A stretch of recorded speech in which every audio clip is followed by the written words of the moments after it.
Good evening, everyone. Am I clearly audible? Yes. Very good. Now, do we have any doubt from the previous class? Anything that you want to discuss before we begin this lecture? Because we are beginning with the current affairs classes. Okay. This will be the current affairs batch. And we'll be focusing for the current affairs of 2022. Everyone is giving attempt this year. Everyone are giving this year, right? Very good. Yes, sir. Good. So first thing, those who are old, they know that if you can, if it is possible, switch on your videos. Okay. And you can also ask questions by raising your hand and unmuting yourself. Okay. Aki, is there anyone who do not understand Hindi? Hindi, is there anyone?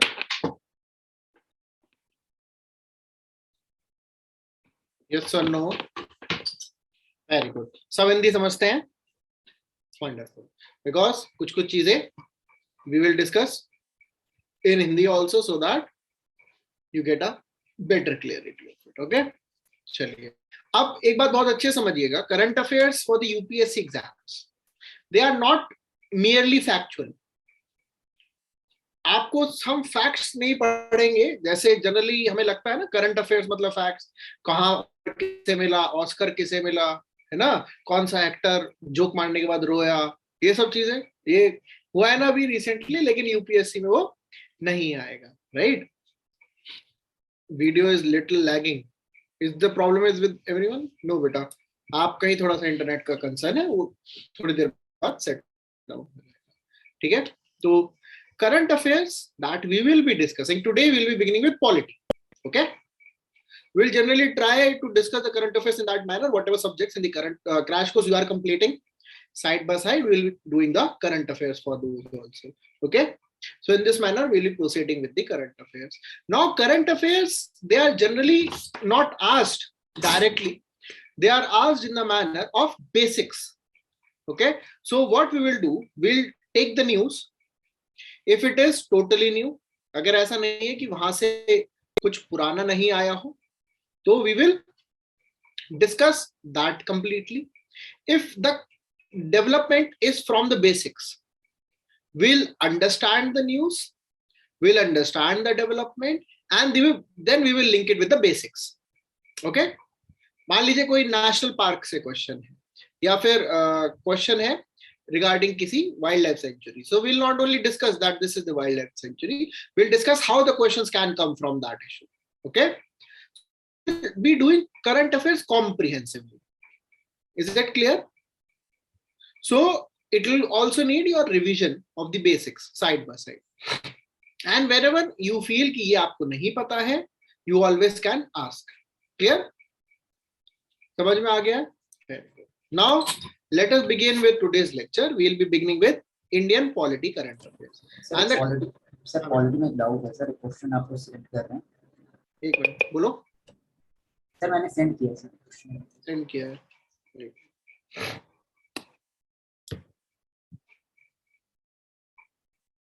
अभी तो नहीं आया, आ गया. In the relationship, ये 10th question ना. In relation to the fundamental duties enshrined in the Constitution of India, which of the following is not correct? The fundamental duties were not originally a part of the Constitution. This is so correct. To safeguard public property and abjure violence are fundamental duties. ये भी correct है.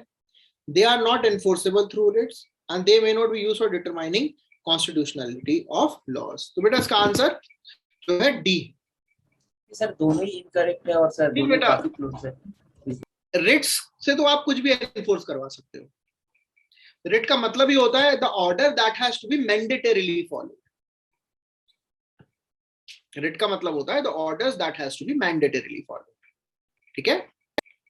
Very good. Now we will be beginning with Indian polity current affairs. Right. Now hijab and freedom of religion, it has been in news, right? It has been in news that what is the constitutionality related to the hijab, what is the freedom of religion that we have, what is the freedom of choice that we have. Okay, that was in news. So पहले हम लोग समझेंगे what happened. So 6 students in Karnataka's Udupi district, they were not allowed to wear hijab in their college. Okay, they were banned from entering the college. No need to remember the name, कौन सा college था. No need to remember the names of those 6 students. Okay, कौन कौन थे. ठीक है, you do not need to focus upon this fact. You may remember that it was in Karnataka. That is also not that important that it was in Karnataka. ठीक है, लेकिन the issue is when you are not allowing students for wearing hijab, whether it is because of uniform or whether it is against the freedom of religion, right? That was the question. Now, which fundamental rights comes into this picture? So, one, the fundamental right of freedom of religion. The Article 25 is coming into this picture where it is an individual right. एक individual right होता है where the people have freedom to have conscience, profess, practice and propagate religion, right? We have all these choices under this. Now, this right is more important or other rights are more important? This can be a question. Now, what is more important, equality or freedom of religion? What is more important, equality or freedom of religion? Equality. Equality. Why we can say that? Because Article 25 has reasonable restriction. Okay, reasonable restriction. Where the right under Article 25, it can be restricted if it is violating any of the fundamental right. Okay, if any of the fundamental right is violated, Article 25 can be restricted. Is it clear? Second thing, the another right involved here is that there has to be right to life or personal liberty, right? But right to life or personal liberty under Article 21, it can be restricted by the procedure established by law. Is it clear? Plus, another important thing that came into picture is the doctrine of essentiality. Okay. Now let us understand क्या क्या आया है बीच में.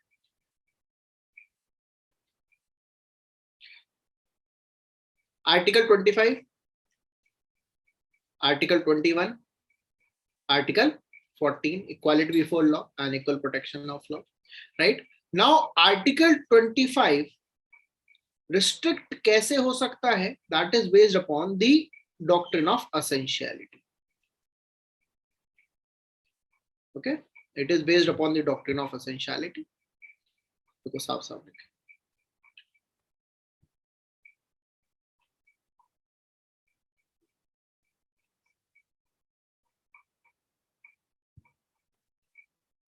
Doctrine of essentiality.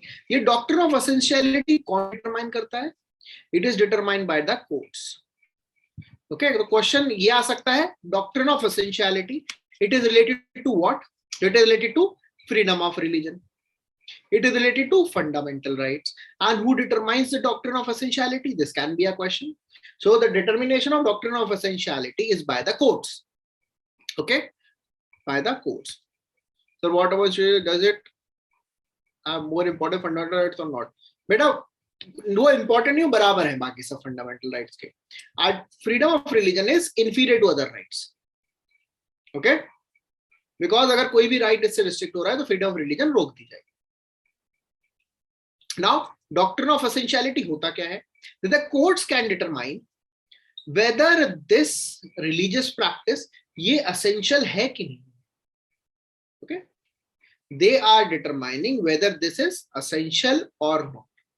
That is the doctrine of essentiality. जैसे for example, अगर हम recent issue ले कि hijab, is it a essential religious practice or not?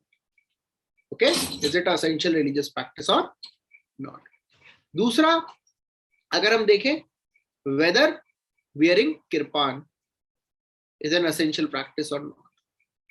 या फिर हम देखें कि तांडव डांस on street, तांडव dance on street with skulls in the hand, whether it is essential practice or not. Beard, keeping a beard by Muslim men.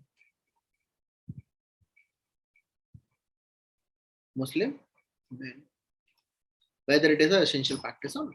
Okay, ये question आ सकता है. That which of the following has been determined as the essential practices of religion? So wearing a hijab essential है? No, sir. ठीक है, court ने भी मना कर दिया. Carrying kirpan? Yes, it has been accepted as an essential religious practice. Doing tandav dance on streets with skull in the hand, it is not an essential practice. Beard, keeping a beard by Muslims, is it an essential practice? No, it is also not an essential practice. ठीक है, तो essential practice का मतलब क्या है? अगर ये है तो आपको अलाउ कर देंगे, कोई और राइट भी अगर वायलेट हो रहा है तो there can be contest. Okay, otherwise non essential के में तो कोई कंटेस्ट है ही नहीं. Is it clear? यहां तक समझ में आ गया? Very good.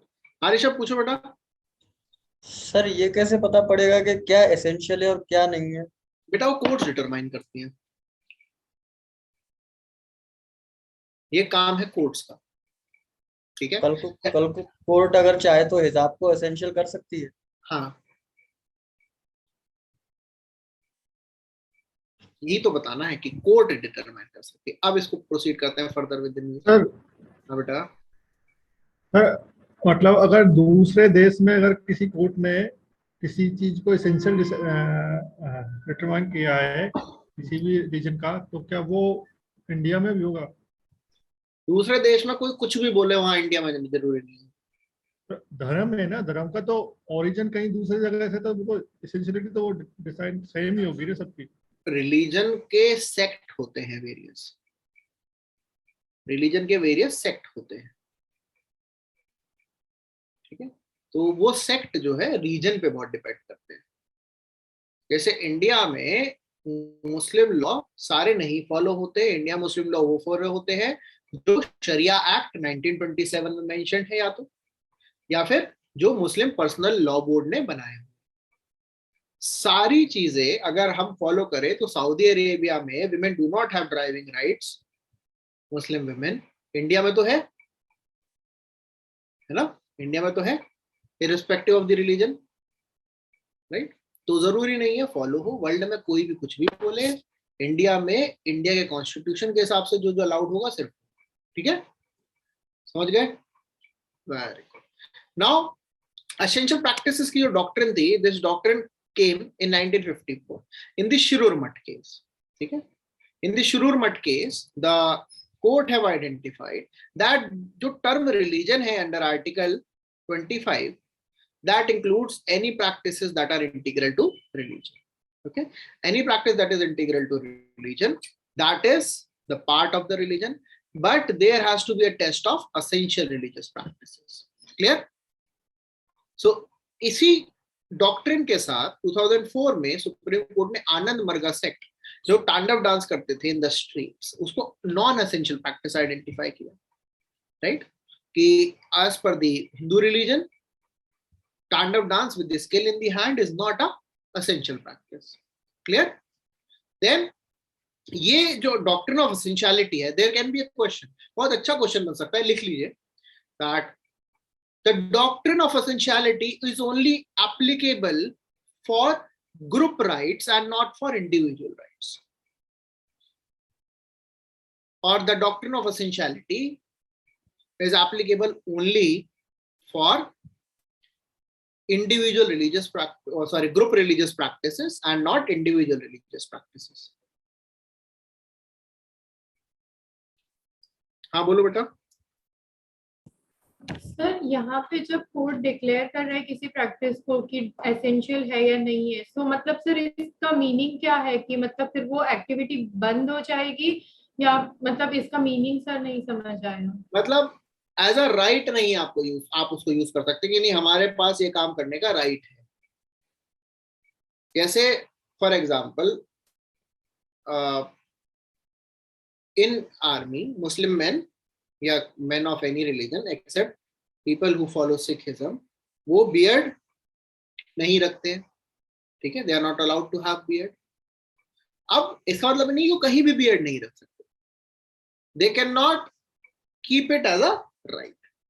Okay, now this right or this doctrine is also applicable for individuals, ठीक है, यानी कि individual rights भी इसमें restrict हो सकते हैं, not only group rights. For example, वही एक Muslim man in 2016 was stopped from saying that keeping a beard is a essential religious practice, and he was discharged from his duties in Indian Air Force. Okay, now अब ये जो है court decide करता है, इसलिए बहुत सारा criticism भी आता है, but that is the part of the mains, right? That is a part of the main, that whether court should be having the power to criticize the essentiality or not. Clear? Now there have been rulings with respect to the hijab. Kerala High Court did not declare it as a non-essential practice. Okay, non-essential practice, and they have identified that the collective rights of wearing hijab should be given a priority. It came in the case when the CBSE, they started or they released a dress code for the students, that the students who are writing the exam, they should be following this particular dress code. इसके case हुआ था, लेकिन Kerala high court ने बोला that the court is providing that wearing hijab is an essential practice. Okay, it is an essential practice. However, very recently, the judgment has come, right? The judgment has come of the Karnataka High Court, where they have determined wearing of hijab is not an essential practice. ये हुआ है, right? So, उन्होंने, sir, why only Sikh allowed to keep their all religious thing everywhere? नहीं बेटा, all religious thing everywhere नहीं होता, ऐसा नहीं है that Sikhs are allowed to follow everything everywhere. They are allowed to follow only religious or the essential religious practices, right? For example, if a Sikh person is not wearing a turban, that person cannot carry a kirpan. मतलब in general तो carry कर सकते हैं, लेकिन right की तरह claim नहीं कर सकते. ऐसा नहीं कि नहीं घर पे कर सकते हैं, लेकिन मेट्रो में नहीं लेके जा सकते बोलकर कि I follow this religion and I am a Sikh person by religion and that is why I am carrying kirpan. They say because you are not following other religious practices, so you cannot be considered as that person. Is it clear? Very good. Now, अब क्या हुआ? बहुत recently, that the judgment has come regarding the hijab controversy or the hijab judgment, where Karnataka High Court ने बोला कि there has to be the principle of reasonable accommodation for allowing women to wear hijab. They did not declare it as a non-essential practice. They did not declare it as an essential practice. They state the rule of the colleges that the students should be coming in proper uniform. Okay. They state that ruling that the students should be coming in proper uniform, but they also declared that the institutions should use the principle of reasonable accommodation while providing any such facilities for women, because it is a part of the group rights. Okay. So the question may come that the principle of accommodation or reasonable accommodation is used where? So now you know the answer. The principle of reasonable accommodation is related to what? You know that it is related to fundamental rights. Now in the hijab case, Karnataka High Court used which principle or included which principle? So it is part of the principle of reasonable accommodation. Clear? होता क्या है कि देखिए आपको जो चीजें लगती है रीजनेबल है वो इक्वालिटी के अलावा आप अकोमोडेट कर सकते हैं. For example, if a person is a person with disability, right, and if a person has to stand at a place, that person can be given a relaxation, right? या फिर, for example, there is a dress code, right? There is a dress code या मान ली कि UPSC civil services examinations का है कि you have to be dressed in formal, but there will be relaxations for pregnant women. They will be having relaxations. Similarly, the people who are having with family responsibilities, for example, if you are a mother of a 1-month-old child and you have your UPSC interview, civil services interview, so you can carry your child along with you. They will not restrict you that you can have to, or you are not allowed to bring your child with you. There can be a reasonable accommodation. Similarly, it is for the people of particular religion or belief. There can be people of particular religion and belief who can have the principle of reasonable accommodation. Okay. So the principle of reasonable accommodation, it is provided as a part of ILO, International Labour Organization, that provided this principle. Okay. And it is used for the workers who are workers with disabilities, worker living with HIV and AIDS, pregnant workers, family responsibility, and worker who have certain particular belief or religion, right? That is why you see some companies, they allow, let us say, they allow the Muslim workers to go for their Friday namaz during the work time also, because it is regarding a particular belief. They may accommodate it in such a manner that they can work, or they have to work more time, or it will not be always a paid leave, but it can be accommodated that they are made free at that time. Okay, are we clear with this? Yes or no? Very good. So this is about the hijab issue. Do we have any doubt with this? No. Right to wear any clothing is a part of which right? Which article? Options are 15, 19, 21, 25.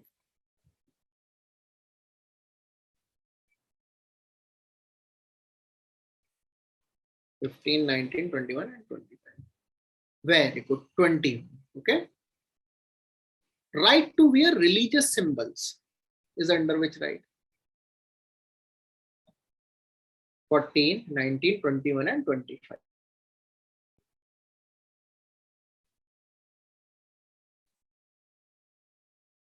Very good. Now, if the option includes in any way 21 also, so mark 21. 25 तो है ही, right to wear religious symbol 25 तो है ही, उसमें तो कोई doubt है ही नहीं. In addition to it 21 भी, क्योंकि right to religious symbols आपका right to life भी हो सकता है ना? तो in that case you can include article 21 also. अगर 19 भी है तो भी आप include कर सकते हैं, because it is a part of freedom of speech and expression. Okay, so the answer to this question will be based upon the options that you are having. If the option is 1, 2, 3, 19, 21 and 25, so answer will be all the three, right? Because right to religious symbol आपका freedom of speech and expression का भी तो part हो सकता है, right?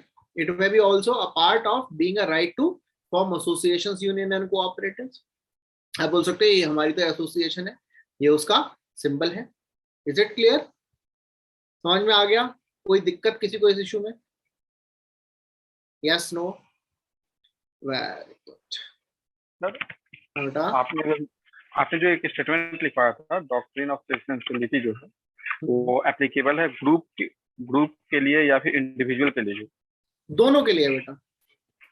मैंने not लिख दिया था.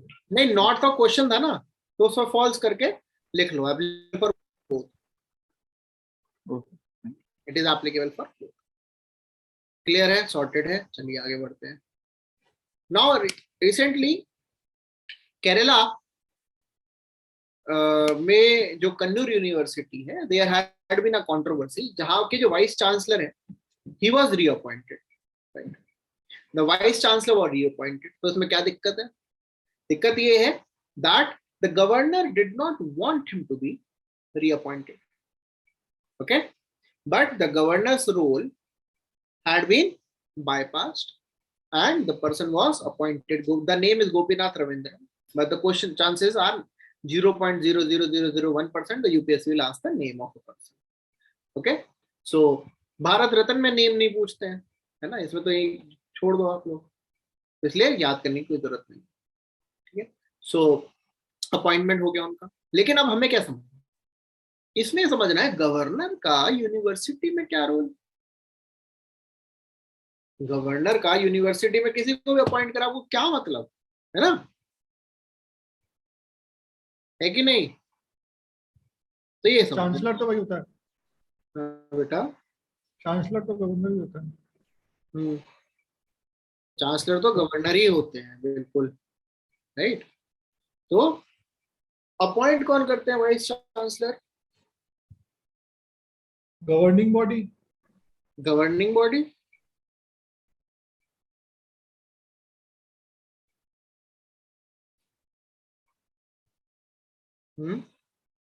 अपॉइंट करते हैं गवर्नर। ओके, समझे? अपॉइंट करते हैं गवर्नर। इसीलिए इशू है, स्टेट गवर्नमेंट ने गवर्नर के मना करने पर भी उनको अपॉइंट कर। समझ गए क्यों इशू है? कि नहीं हम नहीं कर रहे, करेक्ट कर दीजिए आप। काउंसिल ऑफ मिनिस्टर की बिकॉज उन्हें एड एडवाइस पे काम करना पड़ता है। ओके, एड एंड एडवाइस पे काम करना पड़ता है फॉर द अपॉइंटमेंट। ठीक है, अब गवर्नर खुद भी चांसलर होते हैं यूनिवर्सिटी के, स्टेट यूनिवर्सिटी के चांसलर होते हैं गवर्नर। अब क्वेश्चन आता है सेंट्रल यूनिवर्सिटी के चांसलर कौन होते हैं? Vice president. वाइस प्रेसिडेंट तो नहीं होते। वाइस प्रेसिडेंट हो बेटा तुम्हारी यूनिवर्सिटी के वाइस प्रेसिडेंट होंगे, जरूर यूनिवर्सिटी के वाइस प्रेसिडेंट हो। ये बोलो हमारी यूनिवर्सिटी के वाइस प्रेसिडेंट है ना, तो स्टेटमेंट सही होगा, अदरवाइज फॉल्स। अब हम करेक्ट इनकरेक्ट स्टेटमेंट की बातें करेंगे, ट्रू और फॉल्स, हम यही बातें करेंगे। ठीक है, so education minister. Education minister आपकी यूनिवर्सिटी के हो सकता होंगे, जेएनयू के वही एजुकेशन मिनिस्टर की है ना। आप समझिए, जो सेंट्रल यूनिवर्सिटीज एक्ट है उसके हिसाब से जो प्रेसिडेंट होते हैं वो तो होते हैं visitor of the central university. Okay, the president of India is the visitor of the central university, तो चांसलर ना मानिएगा उनको। ठीक है, जो प्रेसिडेंट होते हैं वही अपॉइंट करते हैं थ्रू हिज पोजीशन और हर position as a visitor that who should be the vice chancellor of that university and chancellor of that university. ठीक है, so appointment is by the president but as the capacity of a visitor. Okay,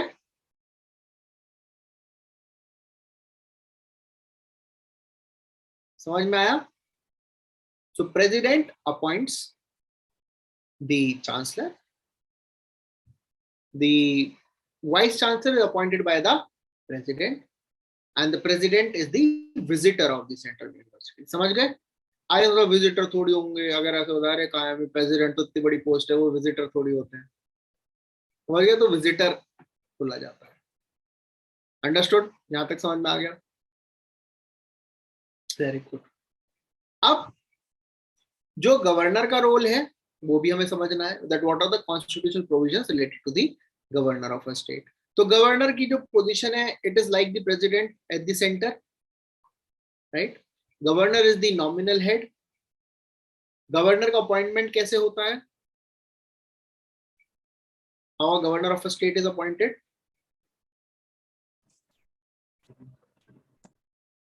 कैसे बेटा? आवाज नहीं आई, किसी की भी नहीं आ रही। प्रेसिडेंट द्वारा से प्रेसिडेंट अपॉइंट करते हैं। Very good. गवर्नर को रिमूव कैसे करते हैं? प्रेसिडेंट रिमूव करते हैं। ठीक है, गवर्नर बनने के लिए what are the qualifications? As 35 year होना चाहिए, बाद बाकी सारे कॉमन। 35 एंड बाद बाकी सारे कॉमन है। कौन से कॉमन है? कॉमन मतलब क्या? कि Citizen of India. चाहिए, क्या कॉमन, क्या किससे कॉमन? इंडियन नेशनल सिटीजन होना चाहिए, 35 के ऊपर होने चाहिए, और तो बस बाकी कन्वेंशंस हैं। ना। हाँ, बाकी सब करने, यही दो qualification to be a governor, ठीक है, यही दो। The person must be a citizen of India, person must have completed 35 years of age, ठीक है। अब ओरिजिनल कॉन्स्टिट्यूशन ने लिखा है that there has to be a governor for every state. The original constitution mentioned that there has to be a governor for every state, but the constitutional amendment, seventh constitutional amendment has provided that one person cannot be a governor for 2 or more states. Okay? Oh, sorry, one person can be a governor for 2 or more states. Clear? So, अब एक state से ज्यादा भी एक ही governor हो सकते हैं, जैसे Anandiben Patel was the governor of UP and MP both, ठीक है। तो यहां तक समझ में आ गया। नाउ गवर्नर का रिमूवल प्रेसिडेंट कर सकते हैं। What is the term of the governor, for how much time they hold the office? Pleasure of the president. Pleasure of the president 5 years। अब दोनों को जोड़ दो, ठीक है, प्लेजर ऑफ द प्रेसिडेंट और 5 years, दोनों में से ज्यादा इंपॉर्टेंट क्या है?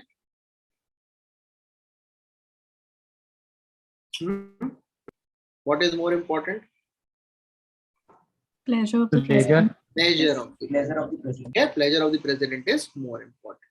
समझ में आ गया? यहाँ तक कोई दिक्कत नहीं है। नाउ गवर्नर के पास एक बात ध्यान रखिएगा, governor also have discretionary powers, ठीक है, लेकिन गवर्नर यहाँ वो यूज नहीं कर सकते थे, ठीक है, बिकॉज गवर्नर डिस्क्रिशनरी पावर वहां यूज कर सकते हैं where the council of ministers is not clearly defined, जहां पर the council of ministers has to act and the governor can take or cannot take his individual decisions.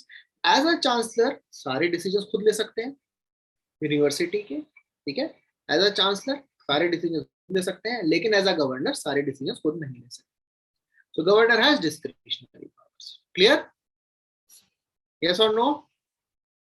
Very good. अच्छा, यहाँ पर crash course वाले भी सारे वो भी है ना, जो पॉलिटी क्रैश कोर्स वाले हैं, ठीक है, पॉलिटी वाले, तो गवर्नर थोड़ा सा यहाँ कवर कर ले, तो वहां ज्यादा डिटेल में नहीं करेंगे, सबका डिस्कशन अच्छे से हो जाएगा यहाँ पर, ठीक है, क्योंकि we have to continue from state ना, तो गवर्नर तो करना ही। अब जो गवर्नर है उनकी कंडीशंस ऑफ ऑफिस क्या रहती है? कंडीशंस ऑफ ऑफिस गवर्नर की रहती है, the governor must not be a member of any state legislature और पार्लियामेंट और एनी अदर लेजिस्लेचर, कहीं के मेंबर नहीं। दूसरा, must not be holding any office of profit. Any office of profit, there are no exceptions. Like the president condition of service थी, ऐसे ही कोई office of profit नहीं होल्ड कर सकते। थर्ड कंडीशन, घर मिलता है फ्री ऑफ कॉस्ट, ठीक है। Fourth condition, the governor has immunity for every official act, for every criminal act, 2 months notice for any civil, okay. Governor जो होते हैं उनके सैलरी एंड अलाउंसेस कौन डिसाइड करता है? Who decides the salary and allowances of the governor? बताओ बताओ बताओ। Parliament. Parliament, very good, it is decide bye the parliament. President के भी पार्लियामेंट, गवर्नर के पार्लियामेंट। ये मत सोचिएगा प्रेसिडेंट के पार्लियामेंट तो गवर्नर के स्टेट लेजिस्लेचर, तो स्टेट लेजिस्लेचर तो कुछ ना पैसा दे, वो कहेंगे अच्छा मैं डिसाइड करना है उसको, फिर तो हम जो है इनको बस दुआएं देंगे, है ना। वाई? क्योंकि मनी कहां से जाएगा, सैलरी अलाउंसेस आएंगे कहां से? CFI of state, consolidated fund of the state, ठीक है। तो गवर्नर के सैलरी और allowances decided by the parliament, they are charged upon the consolidated fund of the state, and the pension comes from where? Fund of India, fund of India, ठीक है। Very good. Now I have just told you, fast तो नहीं हो रहा है बिल्कुल भी, comfortable है सबके लिए, because when you are here for crash course I assume आपको ये सब चीजें पता है, इट्स जस्ट अ रिवीजन, क्योंकि दिस में कम गवर्नर से बहुत इस साल है, मतलब बहुत मसाला मिला है आज इस, मतलब इस वेस्ट बंगाल में डिसॉल्व कर दी थी असेंबली, ठीक है, तमिलनाडु में स्पीकर ने गाइडलाइंस बनाई है बिल कितने टाइम में करना होता है, यहाँ पर है, तो बहुत जगह पे गवर्नर का ऑफिस हमें डिस्कस करना ही करना, तो एक ही बार में सब डिस्कस कर लेते हैं। Now as I have told you that a governor can have the charge of two states, right? The governor can have charge of two states. Now in that case, when the governor is having charge of two states, who will decide how much salary the governor will get from each consolidated fund of state?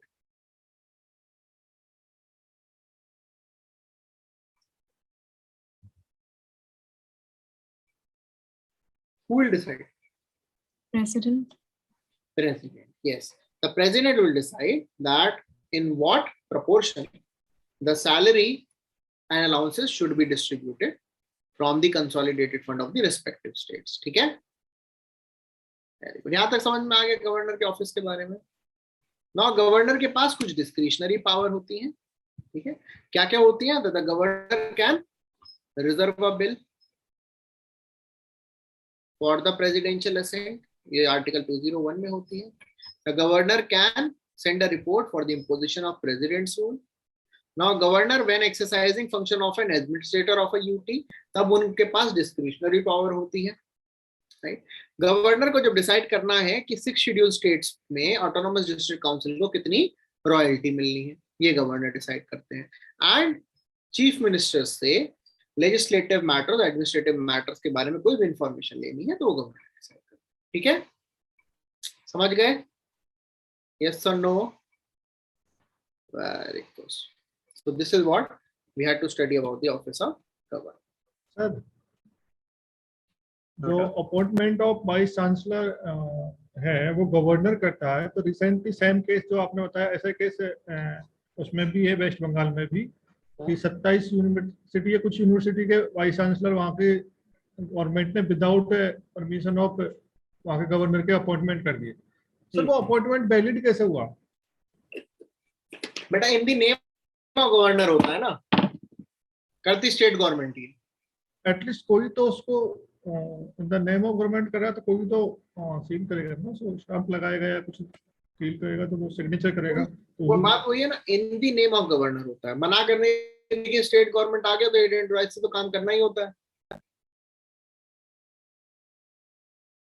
ये friction बेटा state और union के बीच का है, ये governor और council of minister के बीच का नहीं है, ये यूनियन और स्टेट का है। यूनियन चाहते हैं हमारा बंदा हो, स्टेट चाहते हैं हमारा बंदा, ठीक है। इसीलिए केरला में यूनियन वाली गवर्नमेंट सेम नहीं है, वेस्ट बंगाल में भी यूनियन वाली गवर्नमेंट सेम नहीं है, और जो वाइस चांसलर होते हैं यूनिवर्सिटी, ठीक है, उनका स्टूडेंट पे कंट्रोल होता है, ठीक है, यूथ पे कंट्रोल होता है, और यूथ जो है बहुत बढ़िया वोट बैंक होता है ना, इसीलिए। नाउ अनदर, या गवर्नर वाला ही जो इशू, उसी को साथ में पहले कवर कर लेते हैं एक और। नाउ तमिलनाडु असेंबली ने जो है रूल्स निकाले हैं, कुछ जो इश्यूज बोले हैं उन्होंने कि हम ना, we need to have a time frame, we need to have a time frame जहां पर हम लोग डिसाइड करें कि कितने टाइम में गवर्नर बिल को असेंट करेंगे, गवर्नर बिल को मना करेंगे, गवर्नर बिल को रिजर्व करेंगे प्रेसिडेंशियल असेंट के लिए। क्योंकि स्टेट में देखा जा रहा है बहुत टाइम तक कि गवर्नर्स जो है they are taking a lot of time. जैसे कि रिसेंटली एग्जांपल तमिलनाडु का ही है, दैट जो नीट में स्टूडेंट्स को बाहर रखना चाहते थे, स्टेट तमिलनाडु स्टेट के, they wanted their students to be not part of the NEET examination from Tamil Nadu, so चाहते थे एग्जाम्पशन मिले, उसमें बहुत डिले हुआ, ठीक है, उसमें बहुत डिले हुआ। तो वो बोल रहे हैं that there has to be a time. पहला कि कॉन्स्टिट्यूशन जब बोलता है that it should be assented as soon as possible, तो एज सून एज पॉसिबल होना चाहिए। गवर्नर को जो है अगर रिजर्व करना चाहे तो रिजर्व करें जल्दी से जल्दी। एंड उन्होंने और बोला that the president when returning the bill और the president when withholding the assent should cite, क्योंकि मस्ट तो बोल नहीं सकते, शुड साइट रीजंस कि मना क्यों किया, जिससे चीजें ठीक हो जाए। Is it clear? समझ में आ गया? Yes or no? So this is what is about the governor. अब गवर्नर की वीटो पावर क्या क्या होती है पता है आप लोगों को? वीटो पावर पढ़ लेते हैं एक बार गवर्नर की, क्योंकि जब रिजर्विंग का बिल से आया है तो गवर्नर की वीटो पावर से क्वेश्चन आ सकता है। क्या कोई ताकत रोक सकती है? नहीं रोक सकती। सो वीटो पावर, गवर्नर के पास बेटा कौन कौन सी वीटो पावर होती है बताओ? कौन कौन सी वीटो पावर्स होती है? Pocket veto is there. हाँ, pocket veto, Suspensive veto is there. Pocket veto, suspensive veto. I'm not sure about absolute veto. Okay. So the governor has all the same vetoes that the president have. So governor has absolute veto. Governor has suspensive veto. The governor have pocket veto, and the governor has one other veto that is called as reserving the bill for the president. Reserving for president.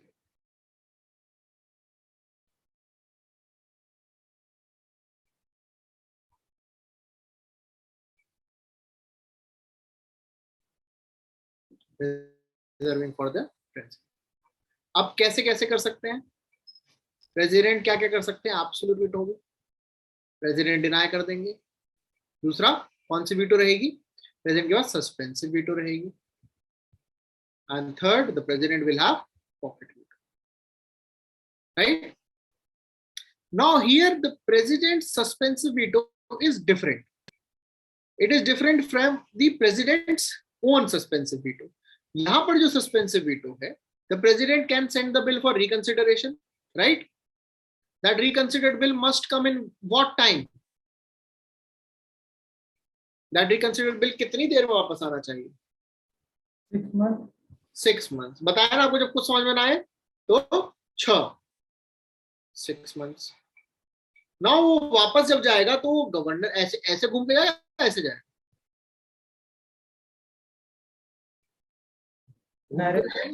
हाँ बेटा, direct ऐसे ही चला जाएगा, ठीक है? Within 6 months. In that case, president is not under obligation to sign it. आता है तो भी प्रेसिडेंट तीनों वीटो यूज कर सकते हैं, यानी कि प्रेसिडेंट दोबारा भेज सकते हैं, दोबारा 50 बार भेज सकते हैं, ठीक है? तो यानी कि the president's power with respect to the state bill is absolute even after reconsideration. Okay, the power, लिख लीजिए, the power of the president with respect to the state bills, the power of the president with respect to the state bills is absolute even after the reconsideration.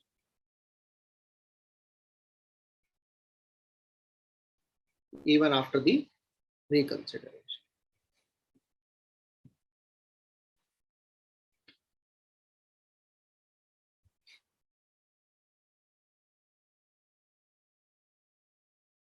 Understood?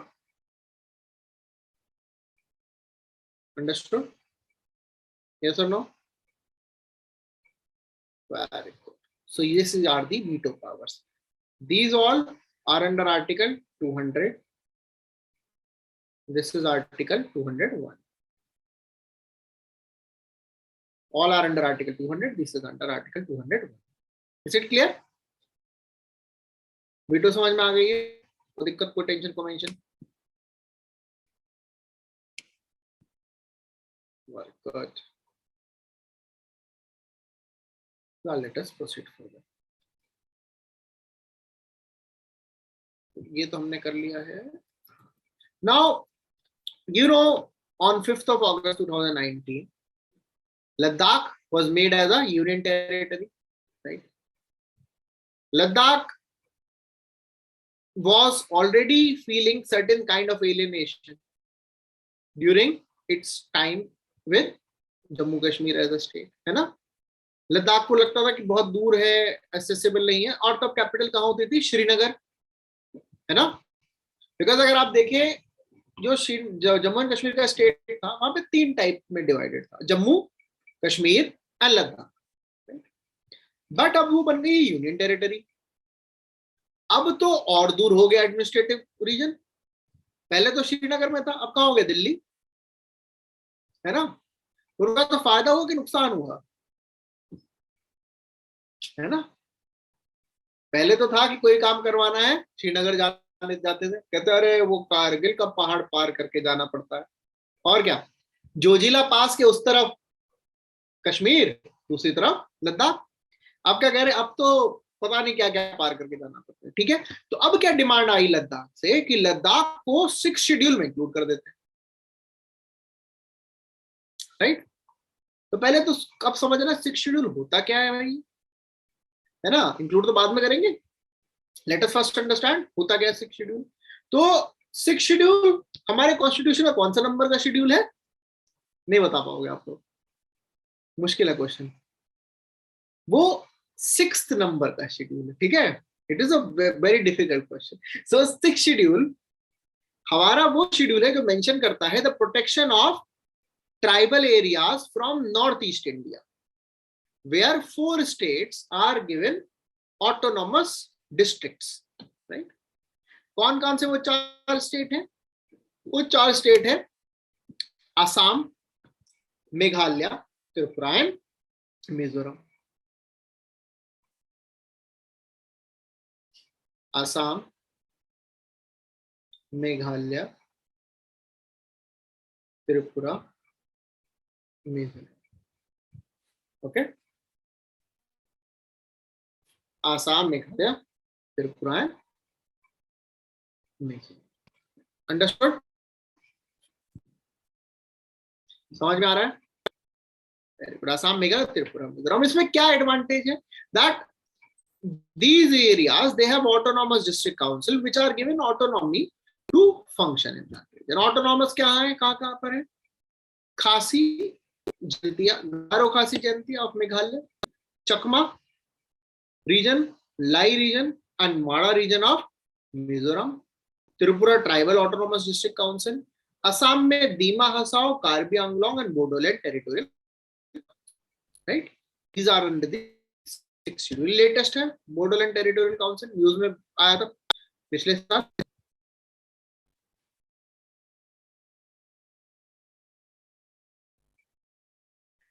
यहां तक समझ में आया है? तो अब बेटा कार्बी आंगलोंग याद रखना, आगे भी काम आएगा because it is in news. So Karbi Anglong is a autonomous district council from Assam in 6th schedule, okay. autonomous district council from Assam in 6th schedule। लेकिन यहां पर नागालैंड का मिलिटेंट आउटफिट एक्ट है, ओके। क्योंकि ये कहां लाए करता है? रेंगमा हिल्स। ध्यान रखिएगा, ये पढ़ाएंगे भी थोड़ी देर, ठीक है। It lie in the Rengma hills. तो ये सारे डिस्ट्रिक्ट काउंसिल है, as per them the constitution has provided them protection under article 244। There they can have the special administration, and also under 275 where they can have statutory grants for the welfare of the tribal region. अब जब ये autonomy रहेगी, so their region will be protected from outsiders. The state government, without the permission of the autonomous district council, state government in regions को किसी और के लिए divert नहीं कर सकते हैं। There will be the freedom of the resources and the security of the resources, right? So जब ये advantage है, इसी advantage के around Ladakh also wants to be included under the 6th schedule region, right? It wants to be included in the 6th schedule region. क्यों? क्योंकि लद्दाख की 90% population belongs to the tribal areas, right? Ladakh में काफी सारे district हैं that needs to be preserved and promoted, and their inclusion in the 6th schedule will provide them better and democratic use of their resources, जिससे कि speedy develop. लेकिन अगर इतना जरूरी है तो अभी तक हमने क्यों नहीं ऐड किया? क्वेश्चन ये आ जाता है। क्योंकि इट्स अप्रोक्सीमेटली 2.5 years, तो क्यों नहीं आ जाता है?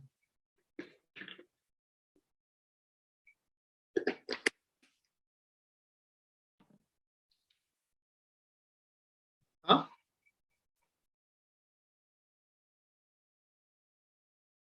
बताइए।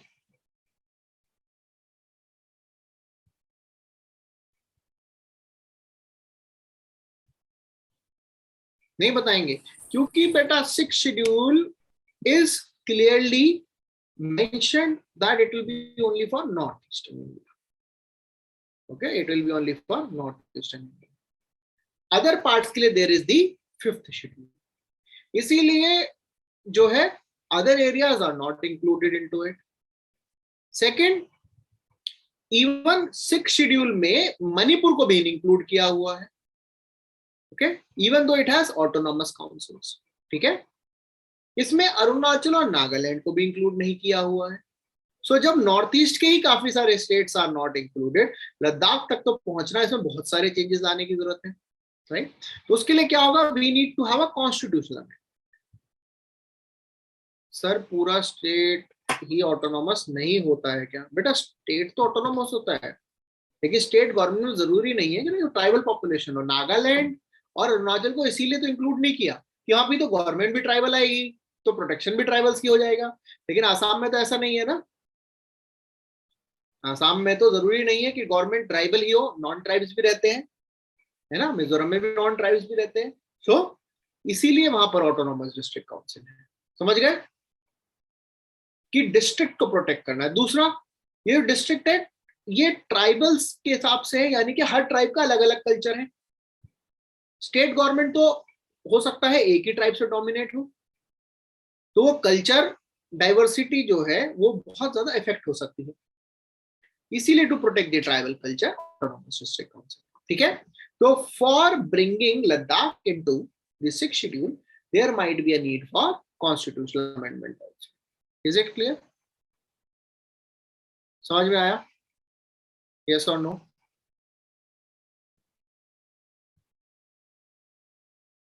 यस और नो बताओ. Very good. सर जो 5th शेड्यूल और हाँ 6th बेटा. शेड्यूल होता है उसमें ये डिस्ट्रिक्ट ऑटोनॉमस काउंसिल होती है, इसके अलावा कोई और डिफरेंस होता है क्या?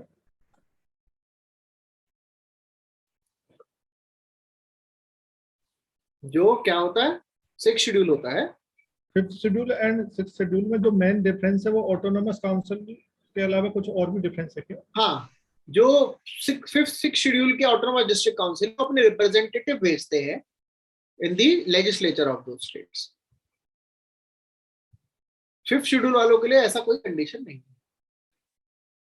ठीक है, और जो 6th शेड्यूल है उसके लिए रॉयल्टी मिलती है उनके सारे मिनरल्स को यूज करने के लिए. 5th शेड्यूल में ग्राम सभा के डिसीजन के थ्रू भी आप यूज कर सकते हो. ठीक है, तो ये मेन डिफरेंस है. इसीलिए 6th schedule is a better protection. Now inner line permit भी हम साथ साथ कर ही लेते हैं. सो इनर लाइन परमिट, पहला तो क्वेश्चन ये है किस किस स्टेट्स में है. Which all states have inner line permit?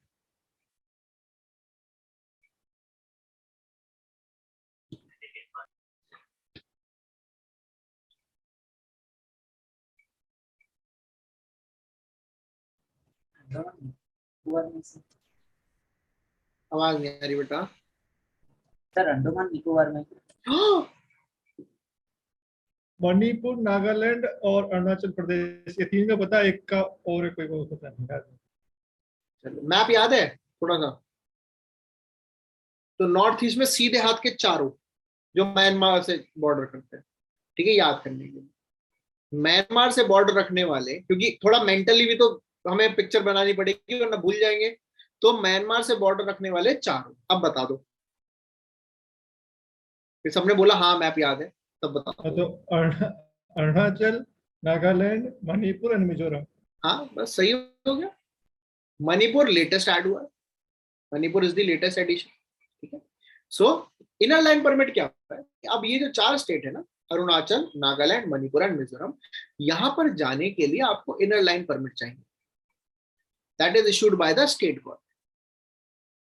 वो कहां से आया है? ये ब्रिटिश टाइम पर, ये जो ब्रिटिश अपने कमर्शियल इंटरेस्ट को प्रोटेक्ट करने के लिए सिर्फ जो जिसको वो चाहते थे उनको वहां भेजना चाहते थे, क्योंकि अगर आप देखेंगे वहां पे बहुत ज्यादा एवरग्रीन फॉरेस्ट भी है, अरुणाचल नागालैंड वाले उस वाले रीजन में एवरग्रीन फॉरेस्ट है ना, सुना है ना, ज्योग्राफी पढ़ते हैं, उस एरिया में है एवरग्रीन, सेमी एवरग्रीन। तो इसीलिए ब्रिटिश ने एक सिस्टम लाया था, Bengal eastern frontier regulation act of 1870, ठीक है। उसी को हमने आफ्टर द इंडिपेंडेंट इंडिया हमने for the protection of the tribals उसी को हमने इंक्लूड किया एज द इनर लाइन, ठीक है। ये जो इनर लाइन परमिट एरियाज हैं बेटा सीएए से भी बाहर है। सिटीजनशिप अमेंडमेंट एक्ट यहां पर नहीं वैलिड होगा, ना ही 6 शेड्यूल एरियाज में वैलिड, ठीक है, क्योंकि सीएए से अभी तक क्वेश्चन नहीं आया, आ गया तो पता होना चाहिए, राइट। अब सिमिलरली एक परमिट होता है restricted area permit. Restricted area permit है बेटा अरुणाचल, वो अंडमान एंड निकोबार के। रिस्ट्रिक्टेड एरिया परमिट क्या होता है? जहां पर फॉरेनर्स की एंट्री रिस्ट्रिक्टेड है, ठीक है, वो एरिया जहां पर फॉरेनर्स की एंट्री रिस्ट्रिक्टेड है, सिटीजन जा सकते हैं। Inner line permit is for both, requirement is both for anyone that is a citizen. Foreigner को तो मिलने के चांसेस वैसे ही बहुत कम है, ठीक है, really. Is it clear? Lakshadweep पे जाने के लिए परमिट चाहिए, तो वो क्या, वो किसका अंडर आता है? वो भी रिस्ट्रिक्टेड एरिया परमिट है, लेकिन वो it is for the protection of that resources, वो भी रिस्ट्रिक्टेड एरिया परमिट है। और वो भी तभी अलाउ करते हैं कि भाई अगर आप टूरिज्म पर्पज के जा रहे हो, आना जाना बता रहे हो, इस दिन जाएंगे इस दिन वापस आएंगे, और वहां पर जाके प्रॉमिस करोगे कि कोई भी जो है परेशानी क्रिएट नहीं करोगे, ठीक है, अंडरस्टूड, वेरी गुड। आप ध्यान रखिएगा, ये जो फॉरेनर्स है रिस्ट्रिक्टेड एरिया परमिट में अगर एंटर कर रहे हैं, ठीक है, रिस्ट्रिक्ट एरिया परमिट जो फॉरेनर्स एंटर कर रहे हैं उसमें भूटान के सिटीजन को जरूरत नहीं है, ठीक है। दूसरा, अगर कोई भी बता दे या किसी के पास पासपोर्ट हो पाकिस्तान का, वो तो जा ही नहीं सकते। जिनके जो है पेरेंट्स भी, मतलब उनकी जिनका ओरिजिन भी पाकिस्तान से होगा, वो भी नहीं जा सकते, ठीक है, समझ में आया? अफगानिस्तान, चाइना, पाकिस्तान के तो फॉरेन नेशनल को इश्यू नहीं होगा, पाकिस्तान के तो पर्सन ऑफ पाकिस्तानी ओरिजिन को भी इश्यू नहीं होगा, ठीक है, समझ में आया? Very good. This is about the sixth schedule status for Ladakh. कोई दिक्कत, कोई टेंशन, को mention? Very good. Now Rengma Nagas हैं जो रेंगमा हिल्स पे रहते हैं, they are in Assam, they demand to have their autonomous district council because they are the part of the RB Anglong Autonomous District Council, which will be now upgraded to a territorial council, ठीक है, वो district से territory cover करेगा, तो it will be upgraded. तो वो चाह रहे हैं that they should be given autonomous district council for themselves. The Rengma Nagas. Rengma Nagas, they are of Naga ethnicity, but they belong to Assam. Okay, they belong to Assam. And the Rengma Hills जो है partition हुए थे 1963 में, when the state of Nagaland was created. Okay, समझ में आ गया? ये news में तो कार्बी अंगलोंग कहाँ है? रेंगमा हिल्स में है। Rengma Nagas belong to Assam and there is a upgradation of Karbi Anglong to a territorial council by the Home Ministry. Okay.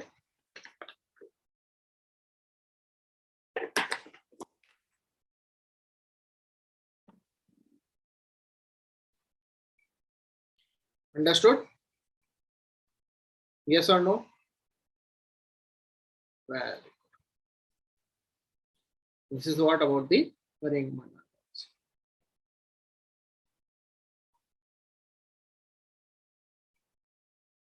Governors veto powers we have discussed.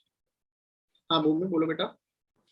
Sir ये ऐसी जो न्यूज है जैसे रेंगमा हिल्स का, मैंने वहाँ पे फर्स्ट लाइन में पढ़ा कि उन्होंने ऐसा रिक्वेस्ट किया है लेटर लिख के, तो जो इस तरीके की न्यूज है सर वो भी इम्पोर्टेंट हो जाती है जो अप्लाई नहीं हुआ है। हाँ रिक्वेस्ट की है बस, ये अभी होम मिनिस्ट्री में रिक्वेस्ट की है, लेकिन ये from the point of view of है तो पॉलिटी का, लेकिन ट्राइबल्स से भी क्वेश्चन आ जाता है ना, this tribe belong to where, क्योंकि this year the question was that ministry of tribal affairs से क्वेश्चन आया था इस साल, ठीक है, तो क्वेश्चन आ सकता है, इसलिए हम जो है ट्राइब्स कहाँ से बिलोंग कर रहे हैं ये हम इंक्लूड कर रहे हैं। क्या नहीं हुआ, क्या हुआ, वो भी हम इंक्लूड करेंगे जब वो कंप्लीटली हो जाएगा, जो नहीं हो पा रहा है उसमें तो क्या ही करें, ऐसे बहुत सारी चीजें हैं। क्लियर? चलिए, now the Ministry of Home Affairs have simplified the process for renunciating citizenship. कि अगर आप इंडिया की सिटीजनशिप छोड़ना चाहते हैं तो प्रोसेस अब आपके लिए बहुत सिंपल हो गया है। सिंपल क्या है कि आप वेबसाइट के थ्रू कर सकते हैं, ऑनलाइन अप्लाई करो एंड 60 डेज में इंडिया की सिटीजनशिप छोड़ो, ठीक है, समझ में आया? This is the process. अब ये जो डॉक्यूमेंट है आपको किसको शो करने हैं? These documents must be uploaded to the district magistrate if you are in India or to an Indian mission that is if you are living abroad, ठीक है। ये आता किसके अंडर है? मिनिस्ट्री ऑफ होम अफेयर्स के। ये news है।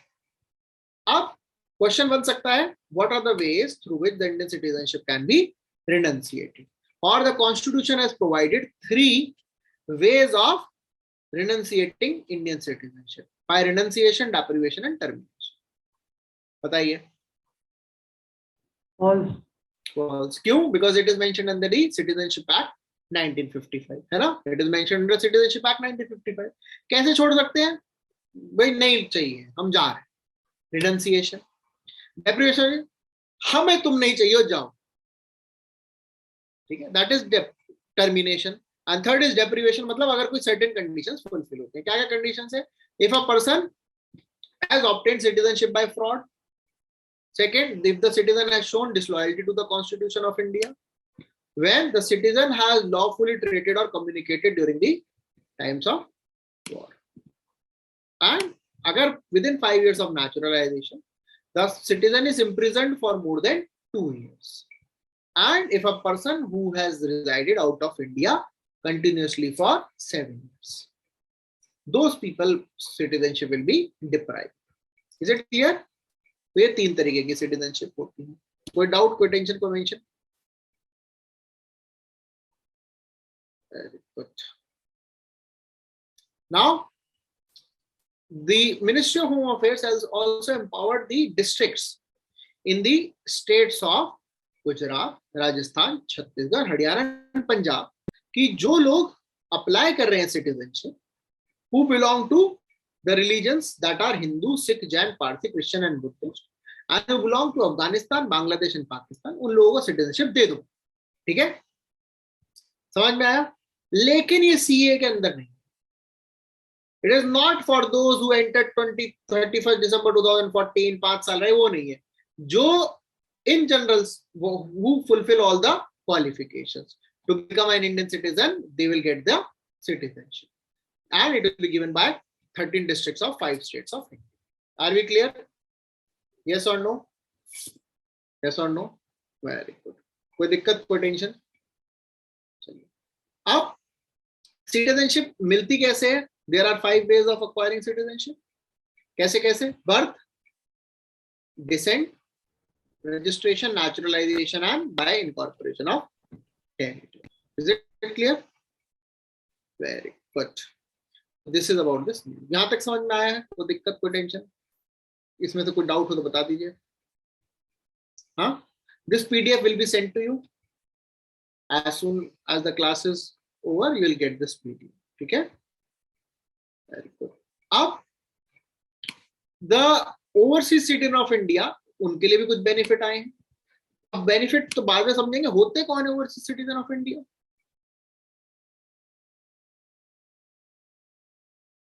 वो लोग जो ओवरसीज होते हैं, सिटीजन होते हैं और इंडिया के होते हैं, है ना? Who are overseas citizens of India?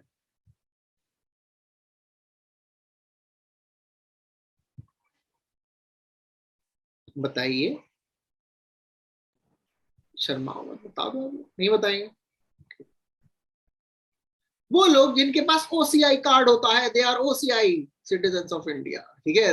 जिनके पास those who have overseas citizen of India card, they are the overseas citizen of India. Simple है कि नहीं है?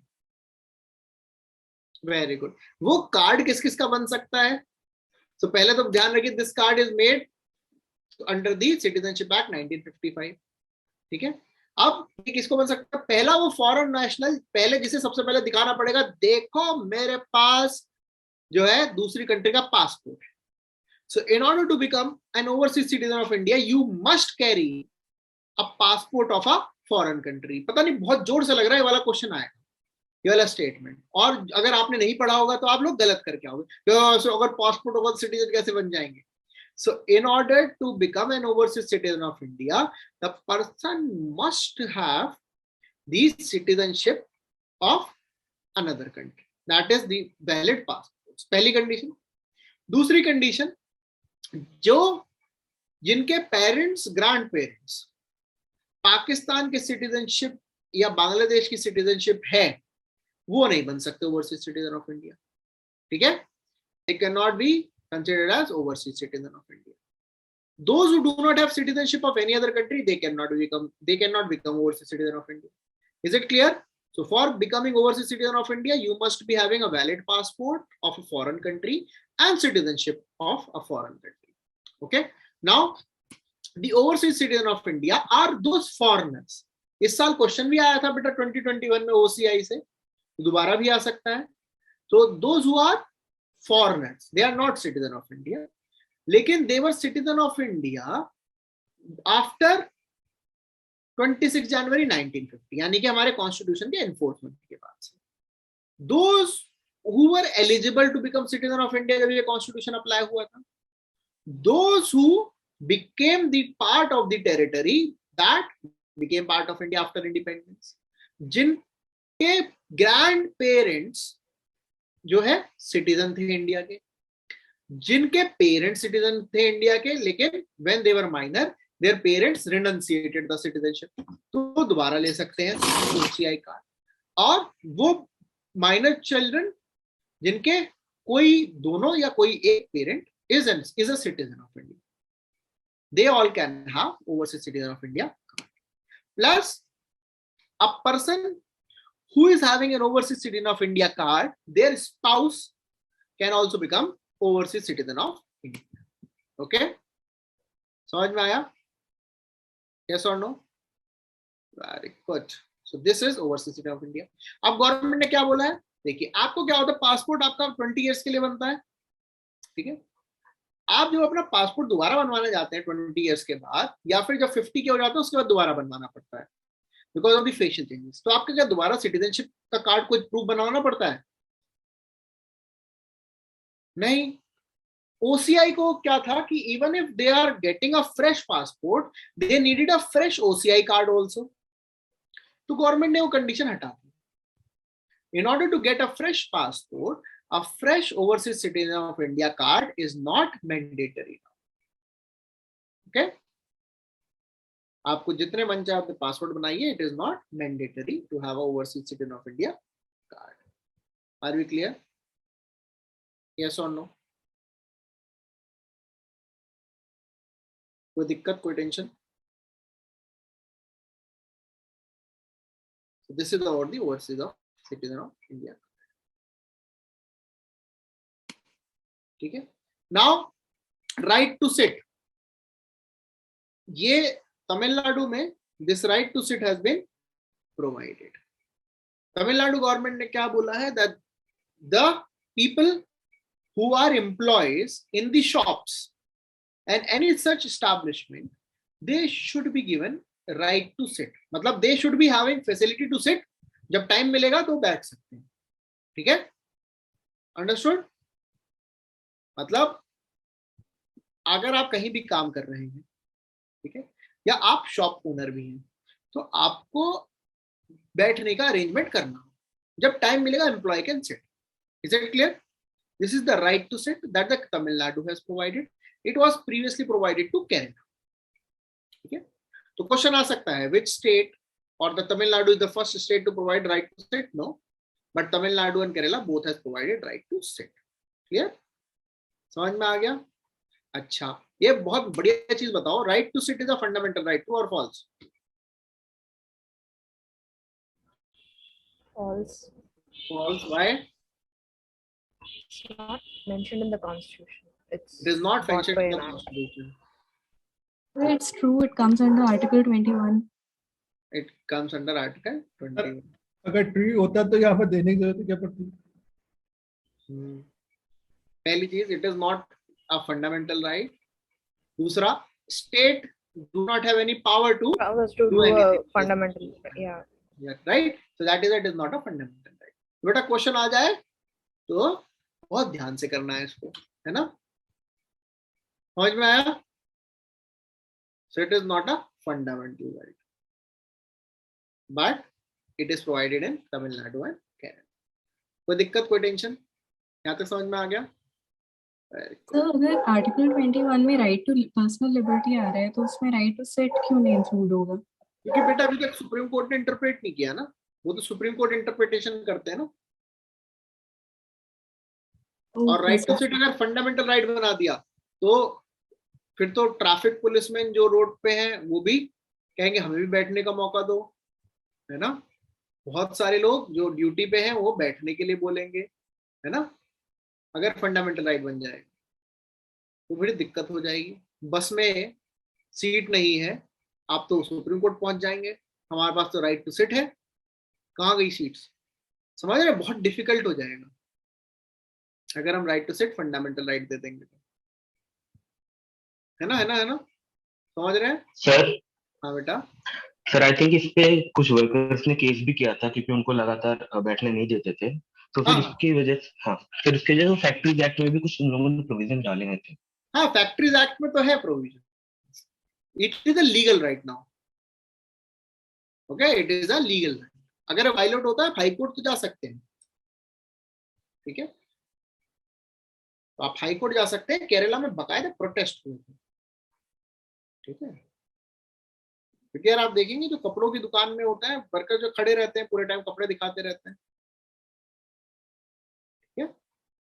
मुझे पता नहीं ऐसा भी कुछ होता, हम तो सिर्फ मॉल में जाते हैं, वहां पे तुमने कुछ ऐसा देखा ही नहीं, वहां तो कपड़े खड़े रहते हैं, हमें नहीं पता, हमने देखा ही नहीं कपड़े खड़े हुए देखे हमने, है ना? सो टेक्सटाइल शॉप्स में people those who show clothes, jewellery shop में भी काफी जगहों पर, या फिर अदर शॉप्स में, okay? But only for those, हाँ बेटा, ओनली फॉर दोज स्टेट, क्योंकि स्टेट लिस्ट में ज्यूरिसडिक्शन उनकी खुद की रहती है, ओके? अंडरस्टूड? यस और no? Very good. Now government provides aid to the educational institutions, right? Government provides aid to the educational institution. Article 30 also says that the government must provide aid to the minority educational institution without any discrimination. ये तो आप लोगों ने पढ़ा होगा। लेकिन it is not a fundamental right. Fundamental right यह है कि government should not be discriminating while providing aid. But ये fundamental right नहीं है that the government should be providing aids. You cannot ask the government कि हमें पैसे दो, okay? So the Supreme Court has announced that it is a matter of policy. अगर government के पास पैसा होगा तो गवर्नमेंट दे देगा, and government will give it on its own terms. आप अपनी टर्म्स से पैसा नहीं ले सकते, the government will give it on its own terms. and अगर गवर्नमेंट के पास पैसा होगा तो they will give it to the institutions, otherwise they will. समझ में आया? The way reservation is not a fundamental right, in the similar manner, having or demanding financial aid is also not a fundamental right. Are we clear? समझ में आया? Yes or no? Okay. आज आप लोगों की फर्स्ट क्लास है, ठीक है? इसीलिए थोड़ा सा हम लोग स्लो ही रखेंगे, नया नया माहौल बन रहा है, राइट? एक साथ इतने करंट अफेयर्स वही आपके लिए हैवी हो जाएंगे। करंट अफेयर्स हम लोग करते रहेंगे, and tomorrow most probably current की ही क्लास रहेगी, ठीक है? तो आप लोगों की तो जो रेगुलर बैच है उनके लिए तो रेगुलर चलती रहेगी। अगर 1% हो सकता है हिस्ट्री की रहे, एंशिएंट हिस्ट्री आप लोगों को थोड़ा सा बचा हुआ है ना? तो हिस्ट्री इस वीक में मतलब कोशिश रहेगी आपका एंशिएंट हिस्ट्री भी खत्म हो जाए। Is it clear? जैसे 99% will be having our class of current affairs tomorrow, ठीक है? हमारा टारगेट है पॉलिटी इस वीक करंट अफेयर्स के करें, एंड जो है बहुत ऑप्टिमिस्टिक टारगेट रहा है वैसे तो, कि हम पॉलिटी खत्म कर लें, क्योंकि पॉलिटी से बेसिक के क्वेश्चंस आने के चांसेस बहुत ज्यादा रहते हैं, right? But we will be having this target. And any other doubts you have? No? चलिए, thank you very much. Will continue tomorrow, right?